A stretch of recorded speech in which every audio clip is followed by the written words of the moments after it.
What's going on, guys? What the Flex? We're going to be playing some more Black Ops today. Today we're going to be playing a search and destroy map here on... I don't know what map this is. Grid, I think. No. Yes. Maybe. I don't know. But it's a map, and there's going to be people on it. I'm going to be shooting them. And I'm probably going to get a good score because that's usually what gets, you know, posted and stuff. Mostly we're going to go over this map in general. Routes that I found successful. And just a really basic normal commentary that's going to hopefully give you guys some insight on the map and some things that I found that have been pretty useful. But I'll start off by saying that we're going to be starting in round 1, obviously. We were on defense, and the most common defense route that I found that has been pretty successful is to run straight at B, but jump down and go under into this little, towards that little hallway I was just looking at. What it really allows you to do is you can cut off anybody who is rushing that way to get behind you and get up into your spawn, and you can cut them off pretty quickly, which I did there, and I picked up 2 extremely easy kills, so I would highly suggest that route. But what it also does is it leaves you options after you run that route. It leaves you options of where you can go. If you don't see anybody run that way, you can sweep back inside and sweep out towards the middle of the map and have a lot of options from there just as well, or you can go ahead and push around that corner, which I wouldn't suggest because most of the time you'll probably find people over there. You'll find claymores, motion sensors, things of that nature that'll lead to a pretty quick death. But after my first round and after I picked up 2 guys, I decided to not run it to the full extent that I normally do, figuring that somebody might be trying to counter me that time. So I just I threw a stun over in that direction. I don't know if it even landed on the map, but I'm guessing it probably didn't. And I just laid down to see if I could pick up another easy kill. And I don't think I've ever discussed this topic before, but I found that mostly search is a mind-fucking game. It's not really a skill game. You don't necessarily have to have the best aim or be the quickest, you know, to run a particular route or anything of that nature. You just have to be smarter than your opponent and switch up what you do from round to round. And right here, I kind of swept inside and had a really good option of what I could do.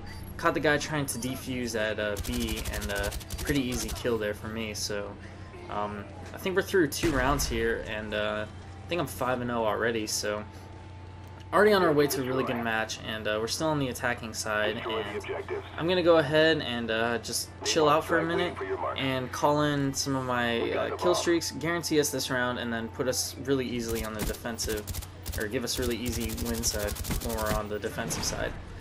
One thing they have changed in search is that you used to have to wait at least 10 seconds to call on a kill streak that would actually kill people.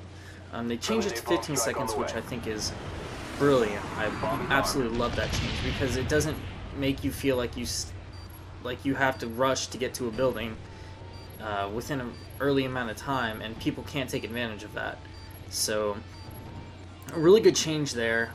It does kind of suck for the person who does get the kill streak because they worked hard to get those just as well, and that kind of leaves them without much options because they've done enough to get to those. Why shouldn't they be able to use them to their maximum effectiveness? But I like that kill streaks just aren't dominating the game, and that was a pretty big selling point that I think Treyarch was going for, and they've definitely accomplished that.